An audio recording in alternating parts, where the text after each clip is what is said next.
고래섬에는 굉장히 많은 문화 유적지가 있는데요. 그 중에 딱 하나로 압축을 한다면 단연 노예의 집이 되겠습니다. La Maison des Esclaves라고 하는데요. 이 노예집은 아까도 말씀드렸다시피 유네스코가 전 세계 문화유산으로 지정을 할 뿐만 아니라 교황 요한 바오르 2세, 그 다음에 오바마, 넬슨 만델라, 클린턴 대통령 등 수많은 지구상의 명사들이 다 다녀가는 그런 곳이 되었어요. 왜 그러냐면 아프리카, 아메리카, 유럽의 소위 삼각 무역의 중심지였고요. 무엇보다도 왜 하필 섬이냐? 바다 위에 고립된 섬을 선택한 이유는 노예들이 탈출하지 못하게, 굉장히 잔인한 이유죠. 그래서 이 섬이 선택이 된 겁니다. 여기 지금 보시다시피 이렇게 말굽 모양으로 된 계단이 있는 2층과 그 다음에 1층 이렇게 구성된 곳인데요.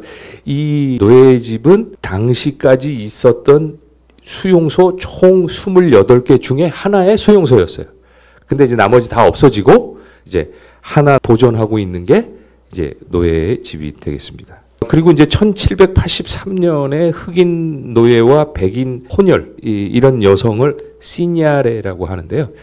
시냐레의 중에 하나인 아느 빼빵이라고 하는 이 혼혈 여성을 위해서 지어서 줬다고 합니다. 무슨 얘기냐면 그만큼 흑인들을 차별하고 지배하기 위해서 백인들이 식민지를 경영하지만 중간 역할을 하는 혼혈인을 일부러 만들어서 그 혼혈인을 시니아를 통해서 그들을 지배하게 한 거죠. 그래서 이제 1층에는 이 노예를 수용하고 물건들을 보관하는 장소로 굉장히 1층은 지저분하고 습합니다. 어둡고 2층은 이제 그 백인들이 살기 위해서 굉장히 밝고 창도 굉장히 넓고 환하게 그렇게 이제 만들어 놓고 있습니다. 이 사람이 제가 갔을 때 방문했을 때 가이드를 했던 흑인인데요. 굉장히 키가 크죠. 월러프족인데 굉장히 키가 큽니다. 여러분들 그 아프리카에도 피그미족처럼 아주 작은 종족이 있고 여기 이제 월러프족처럼 굉장이 큰 종족도 있고 뭐 흑인이라고 다 크거나 작지 않죠. 근데 특히 이제 서아프리카 중에서 이 큰 흑인들이 많아요. 인종적으로. 그래서 미국에 가가지고 마이클 조단처럼 키 큰 농구 잘하는 이 흑인들이 다 서아프리카 사람들이죠. 반면에 여러분들 그 동아프리카는 그런 근육질의 단기적으로 힘을 많이 내는 그런 근육질의 사람들 인종이 아니죠. 동아프리카는 주로 장거리 육상에 강한 마라톤 선수들이 전부 이디오피아하고 케냐잖아요. 그래서 동아프리카 사람들은 인종적으로 근육의 구조가 좀 다르죠. 그래서 서아프리카는 이와 같이 이렇게 육체 노동, 힘을 쓰는 노동에 아주 적합한 사람들인데 이 친구도 굉장히 컸어요. 이게 이제 조금 더 확대한 모습이고요. 자, 1층에는 성별하고 연령별로 구분해서 노예들을 수용을 했는데 60kg이 안 되는 남성은 별도로 관리합니다. 왜? 값이 안 나가니까.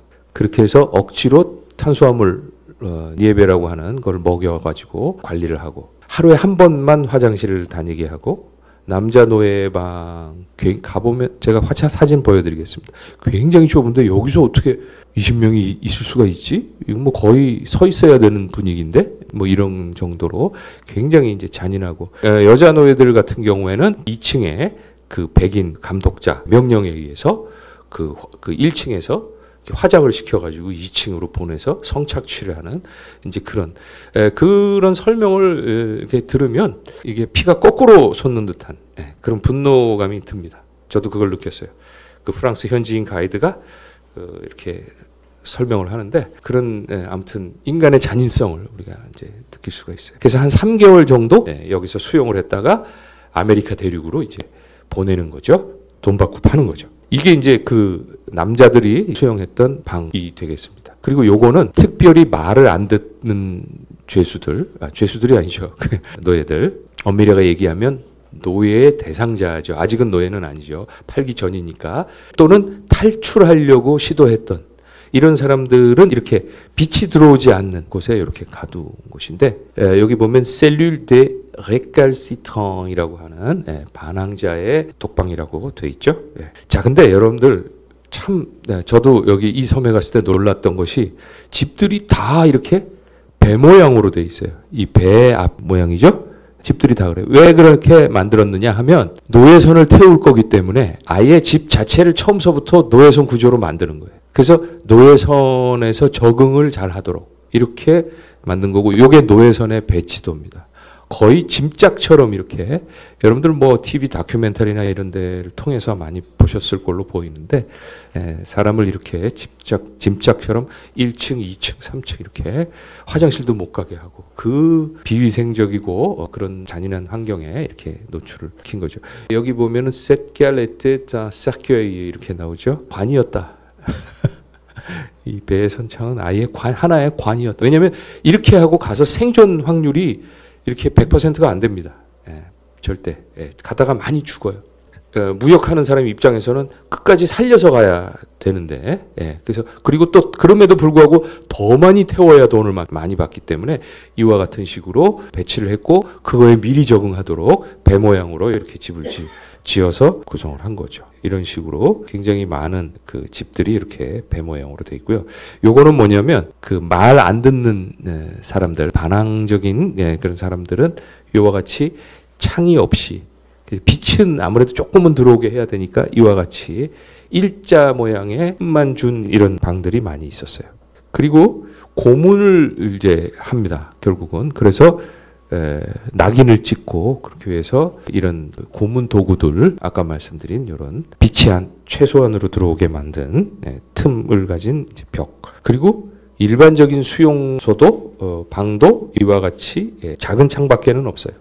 그리고 이게 이제 돌아오지 않는 문, 여행의 문이다. 뭐 이렇게 La Porte du Voyage Sans Retour라고 하는, 여기서 배가 여기 닿아가지고 배를 타면 돌아오지 않는다는 거죠. 이제 마지막 수용되어 있다가 마지막 이제 아메리카로 가는 배를 탑승할 때 통과하는 문입니다. 그래서 도망칠 것에 대비해서 경비들에 의해서 양팔이 묶여서 여기를 통과한다. 일단 통과하면 죽든지 아니면 아메리카에 가는 이제 그런 문이라는 거죠. 요게 이제 그거. 여기서 놀라운 일이 벌어지게 됩니다. 사람들한테 잊혀졌어요. 노예무역이 폐지된 이후에는 이제 사람들 기억에 다 잊혀진 섬이에요. 그랬는데 어떻게 해서 이 조그만 섬이 이 상징적인 장소가 됐느냐 하면은 이 노예집 관리인 이 사람 조세프 은디아이라고 하는 이 사람의 노력에 의한 결과라고 한마디로 얘기할 수 있어요. 이 사람은 천성적인 스토리텔러예요. 그래서 이 사람의 이야기를 듣고 있으면 그냥 빠져드는 거예요, 사람들이. 그러니까 우리가 어디 관광지 가면은 관광 해설사가 있는데 이 사람은 그런 수준이 아닌 거예요. 그냥 완전히 그 해박한 지식과 함께 너무나도 사람들이 빠져들어서 큰 유명세를 이렇게 누리게 됐어요. 그때부터 이 고래섬이 이제 유명하게 된 거죠. 그래서 이제 제가 오늘 이걸 사실은 바빠서 준비를 못했는데, 이 사람의 이제 프랑스 그 TV 쇼, 토크쇼 이런 데서 나오는 그 장면들이 있거든요. 유튜브에 다 있습니다. 한번 보시면 좋은데, 저도 이렇게 보고, 이 사람 정말 대단하다. 그냥 감동적이에요. 이 사람 이야기를 듣고 있으면, 그냥 눈물도 나고 정말 재밌어요. 결국은 이 사람의 그 노력으로 인해서 세계 문화유산으로 이 고래섬을 등재하게 된 거죠. 근데 이제 이 사람은 원래는 어떤 사람이냐면 세네갈 사람인데 1922년에 그 루피스크라고 있거든요. 다카르 북쪽에. 거기에 출생을 했는데 초등학교는 고래섬으로 가서 거기에서 졸업을 합니다. 그리고 난 다음에 이제 이런 일을 하다가 그 당시만 하더라도 프랑스 땅이었어요. 그냥 프랑스 식민지였으니까 세네갈이. 그래서 프랑스 군대까지 다 갔다 오고 그러다가 이제 독립을 하고 세네갈이 하자마자 이 노예의 집의 관리인으로 임명이 되게 됩니다. 그러다가 이제 이런 여러 가지 일을 이 사람이 이제 하게 됩니다. 차근차근 세네갈 역사 유적지 목록에 올리고 이런 식으로 천천히 계속해서 그 다음에 여러 가지 이제 돈이 필요하단 말이에요. 관광지를 또 개발하고 보존하고 그러니까 그 모금을 해야 된다 그래서 이제 기념우표도 만들고 이런 식으로 차근차근 대단한 사람이에요. 그러니까 사업 수완도 굉장히 있었던 사람이에요. 그래서 이제 결국은 유네스코 지정 문화재로도 등재가 되고 그다음에 또 리노베이션도 해야 된다 그래서 리노베이션도 하고 이러면서 세네갈인에게는 필수 견학 코스고 흑인들에게는 성지 반드시 한 번을 갔다 와야 되는 이런 곳이 됐습니다. 이게 뭐냐면 그 노예의 집에 있는 한쪽 벽인데요. 여기를 다녀간 유명인들 사진들을 모아놓은 벽면입니다. 요거는 이제 여기 보면은 프랑스어로 돼 있는데 요한 바오로 2세 다녀갔다는 거죠. 자, 그런데 어느 날 1996년 이렇게 은디아의 노력으로 굉장히 잘 나가던 이 고래섬이 갑자기 커다란 논란에 휘말리게 됩니다. 르몽드지에 에마뉴엘 드 루라고 하는 기자가 이 고래섬의 이야기가 전부 날조다 이렇게 주장하는 칼럼을 쓰게 됐어요. 근데 이 칼럼은 여기 보시면 이런 까마라하고 그다음에 머누아 이 두 사람의 연구를 인용하면서 이 노예의 집이 전부 사기에 의한 것이다. 칼럼을 썼는데 이 칼럼이 나오자 커다란 논쟁에 휘말리게 됐어요. 그 내용이 뭐냐면요. 이 노예의 집은 노예 강제 수용소가 아니었다. 이것부터 거짓말이고 그냥 아까 말씀하신 그 시냐르 혼혈 여성의 그냥 주거 시설이다. 노예들이 신데리고 이용한 노예무역의 중심지 이것도 거짓말이다. 1층은 그냥 하인 노예들 그러니까 팔리는 노예가 아니라 일꾼들 그냥 주거지였고 이 조그만 섬이 어떻게 그렇게 많은 노예들이 수출되는 항구였겠느냐. 논리적으로도 맞지 않다. 이제 중심지가 아니었다. 그래서 결국은 이 노예의 집의 스토리는 전부 은디아이라고 하는 사람의 재능에 의한 스토리텔링에 지나지 않는다. 그리고 이제 필립 커틴인과 같은 미국 흑인 무역 통계 전문가, 그 다음에 이제 압둘라의 바틸리 같은 이제 또는 여기 은바의 게이에 같은 세네갈의 역사학자도 여기 가세해갖고 그 주장을 되풀이하고 또 아까 그 여러분들 보신 그 돌아오지 않는 문 있잖아요. 이것도 날조라는 거예요. 거기 보면 암초가 많아서 배가 정박을 못 한다는 거예요. 그러니까 이것도 날조한 것이다. 그러다 보니까 이제 결국은 문제가 이판이라고 하는 곳이 있습니다. 이 이판이라고 하는 게 Institut Fondamental d'Afrique Noire, 그러니까 흑아프리카 기초연구소인데요. 굉장히 그 다카르 대학, 세네갈에서 제일 좋은 데가 다카르 대학인데 거기 부설 연구소고요. 굉장히 그 서아프리카에서는 유명한 연구소인데요. 이 연구소에서 이제 결국 조사를 착수를 했고 결론이 뭐냐면 오류가 있는 건 사실이다. 분명히. 그리고 난 다음에 프랑스 소르본 대학에서도 학술대회를 개최를 해서 비슷한 얘기를 하고 그 다음에 21세기 들어와서는 Jean-Luc 앙그랑이라고 하는 학자가 밝혀낸 건데 이 사람이 연구해 보니까 1950년대 이 군의관 해군 군의관 피에르 앙드레 까리우라고 하는 사람이 지어낸 얘기더라. 근데 이때 이 사람의 심부름꾼으로 있던 조세프 은디아이가 그 얘기를 듣고 이제 관광 해설사가 되면서 막 이제 재밌게 이야기를 퍼뜨린 완전히 사기극이다라고 하는 주장을 하게 됩니다. 근데 이제 이게 성공했던 이유는 뭐냐면요. 그 당시에 또 특별한 일이 있었어요. 1976년에 알렉스 헤일리의 소설 뿔이라고 있거든요. 이게 소설인데 미니 시리즈도 만들어지고 우리나라에서도 방영이 됐었죠. 이제 쿤타 킨테라고 하는 말하자면 미국 흑인인데 선조가 이제 감비아에서 온 노예였는데 자기 뿌리를 찾아서 여기로 오는 이야기인데요. 근데 이제 문제는 뭐냐면 여기가 세네갈입니다.